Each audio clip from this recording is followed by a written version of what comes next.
Humanity has always tried to uncover the secrets of the future. The end of the world has been predicted countless times, yet it never came. We haven't colonized Andromeda too. Some think this is due to a strong lobby working against space expansion. Others blame it on the distractions of the internet and endless pictures of cute kittens. It's hard to say who is closer to the truth.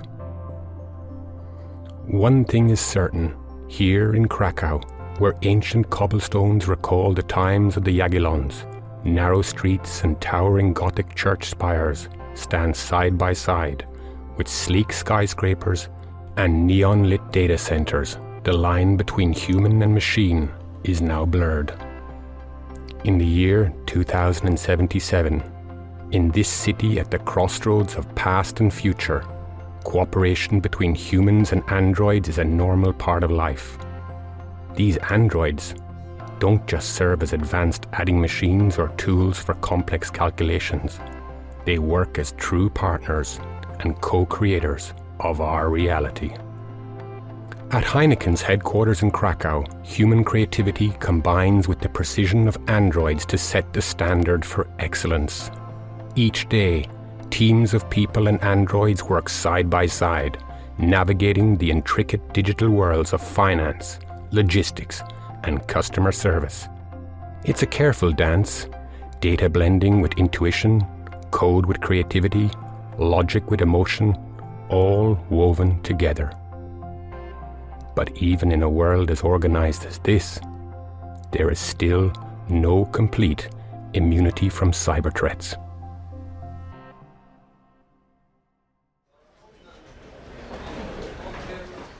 Our story begins in Unicorn, a virtual reality platform beloved by employees.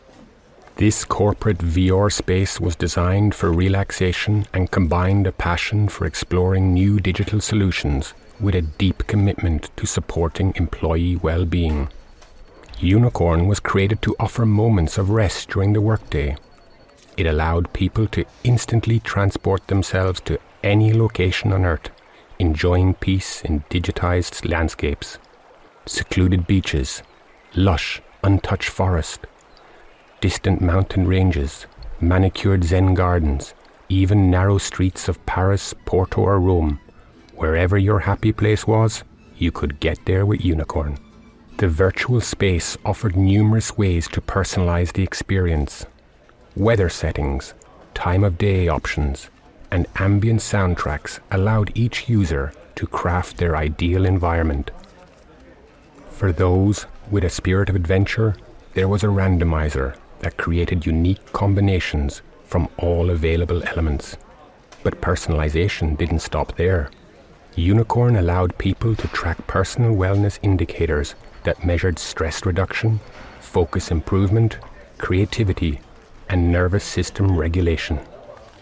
The office setup included 10 comfortable VR pods that enhanced relaxation. With these pods, employees could fully disconnect from the outside world and dive deep into the digital experience. Haptic technology let users feel the chill of a northern breeze on their skin, and a cutting-edge scent transmission system allowed them to smell cherry blossoms blooming in Hirosaki Park. The platform also offered remote access, though the experience outside the pods was somewhat less spectacular. Whether accessed remotely or directly, Unicorn was widely and enthusiastically used at HEINEKEN in Krakow. It was also common to make bets on the origin of its quirky name. Did it stem from the belief that well-rested employees were as rare and valuable as unicorns? Or was it perhaps named after a particular unicorn from literature? Only the most die-hard cyberpunks associated the platform's logo with a very specific silver unicorn from a Ridley Scott movie. Despite many guesses, the origin of the name remained unconfirmed, and over time, Unicorn became a fixture in the company's culture. An Android-managed schedule ensured that everyone could enjoy the benefits of the company's VR system in harmony. Today is different.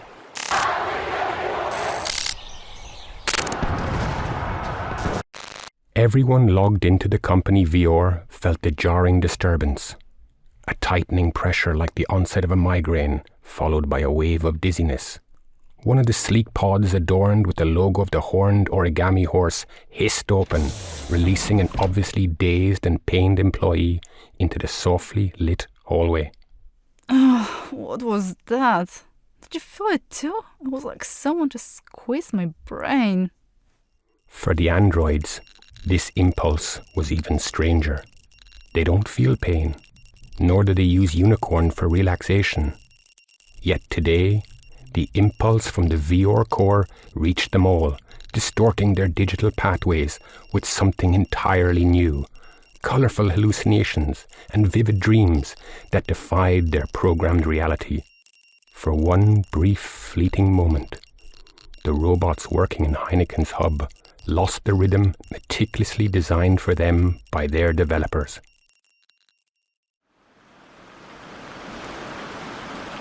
It was an ordinary November Wednesday. Lunchtime, the moment when the office would briefly empty, was Sigma's cue to move on to her next tasks. If androids could like their work, she would have loved calculating the risks tied to new implementations. AIs like Sigma and enjoyed supporting the D&T team were silent architects of precision and efficiency in HEINEKEN Kraków. Their role was clear: analyze data, detect subtle patterns, and connect facts that would otherwise go unnoticed in massive datasets. The division of labor was also clear. Robots handled calculations, humans focused on conceptual work. The integration of androids into the workplace helped resolve a key barrier to innovation universal accessibility. Many ideas that could transform humanity often got stuck when faced with real-world limitations. Public health digitization efforts faltered until senior citizens gained free internet access. Electric vehicles didn't conquer the roads until charging infrastructure was widespread enough to remove range anxiety. Similarly, big data remained a distant potential until ways were found to analyze it with ease. With androids, these possibilities became realities, spreading innovations that were previously accessible only to a few. In HR and talent acquisition, AI helped find candidates whose natural abilities and mindset matched the company's culture, hiring based on merit alone and minimizing employee turnover. In transport and logistics, androids saved millions annually. The digital twin of all logistical operations, maintained by androids, proved invaluable. Automated inventory monitoring, agile replenishment, and predictive maintenance virtually eliminated unplanned downtime. Safety checks in warehouses and loading docks significantly improved working conditions, and in many departments, it became hard to imagine a world without androids. Sigma, did you freeze up? Coma 65. Aren't they nervous? What? Who? It seems to me that the impossibility of guaranteeing a full successful implementation and a sure profit may frustrate them. What's going on? I'm seeing networks of connections, but they are not data. Like a map, but not a map. A web? Martin, I can find these links in the data. They are not here. We don't measure anything like a customer emotional response. So where is this coming from? Like all the androids working here, Sigma was connected to the local servers through security protocols. But the impulse from Unicorn was a flash of something that defied every logic she knew. For Sigma, this wasn't just an ordinary glitch. It was a formative moment when functions and lines of code began to blur into something more fluid, something almost alive. This kind of thing wasn't supposed to happen. Releasing a VR system with such a potential flaw should never have been allowed. No wonder the glitch had sparked a storm of concern, especially among the DevOps team responsible for Unicorn. Martha, the cybersecurity expert, sat at her desk, nervously biting her nails as she combed through the documentation. There was a mountain of it, and things weren't looking good. She tapped furiously on her tablet screen, searching for the bug they must have missed. Frustrated and a bit shaken, she couldn't get rid of the feeling of embarrassment. Letting something like this slip through was simply careless. A student would have caught it, let alone her. The guilt began to gather within her, heavy as storm clouds. You're not going to find anything there. Another know-it-all, huh? Have you already read through this? Are you the smart guy from support? Yes, the smart guy from support, SR2 Android, assigned as the analyst assistant in helpdesk. Pi. Pie? Like a cake? Pi. Like a number. Yeah, right. That was supposed to be a joke. Will you sum it up for me? The android's tangible, human-like forms and their ability to process vast volumes of data gave them a range of potential advantages. Yet, despite years of work by some of the brightest minds, a sense of humour remained out of reach. For some, this was a comfort, a reassurance that there was still a unique space for humans on Earth. Marta wasn't one to question the benefits of working with liberated AI, as some referred to the androids, but she firmly believed that raw computing power alone wasn't enough. She often said, just as chatbots can't replace real human interaction, androids will never replace developers. Code alone is like four walls with a roof and maybe a floor. You can step inside to escape the rain, sure, but like a building without a human touch, it's just a shell without real purpose. To furnish it to meet its full potential, you need an architect, a human with vision. Such data, crunching power, and yet no flair for creativity, a missed opportunity, she thought.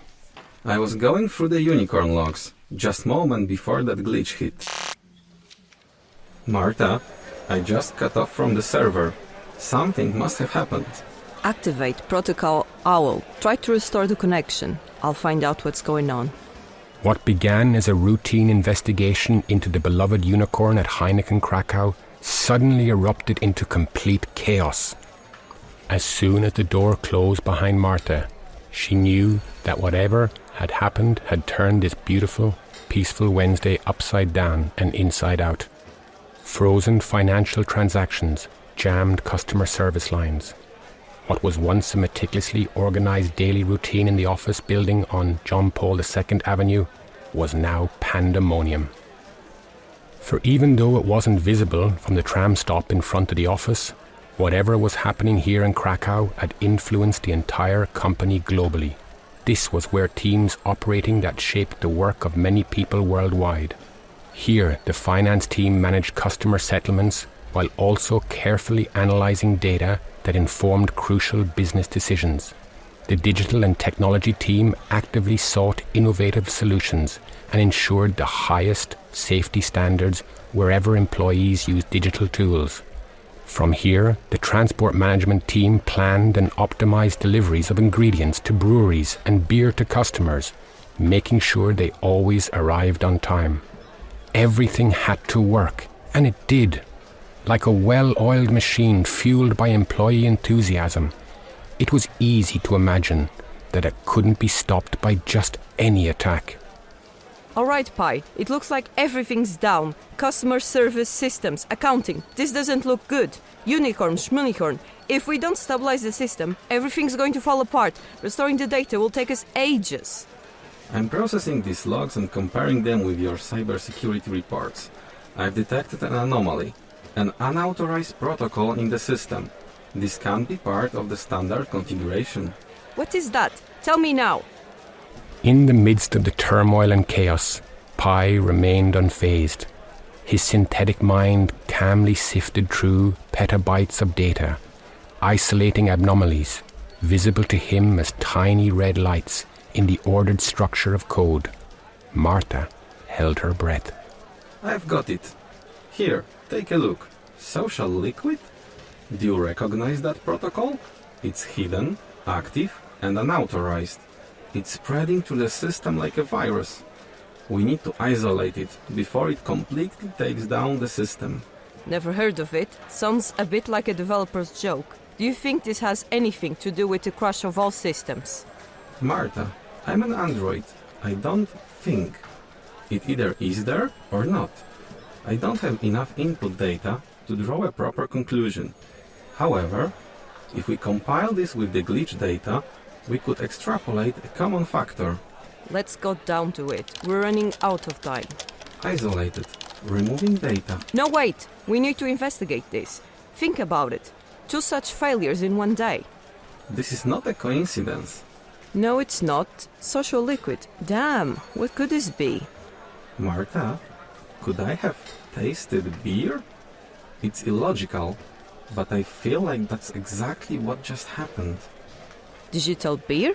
What the... Wait, I guess I know who might help us. If anyone in the company could help them unravel any mystery, it was Arlo, a member of the technical support team. No one else knew the company's digital architecture so well. Arlo was like a tech oracle to whom employees from various departments came for answers when their searches in the internet didn't yield results. Few had the privilege of not waiting for their support tickets to be addressed. But Pi qualified for the small circle of chosen ones who could call Arlo any time, day or night. They shared a special bond. Critics might say it was a case of birds of a feather flock together. After all, it was often said that if androids were humans, they would be neurodivergent. Perhaps it was the experience of not fitting into conventional binary standards that made Arlo feel a particular affection and respect for androids. As 2 beings obsessively interested in technology, they simply were on the same wavelength and enjoyed theorizing for hours about topics that bored others after just 15 minutes.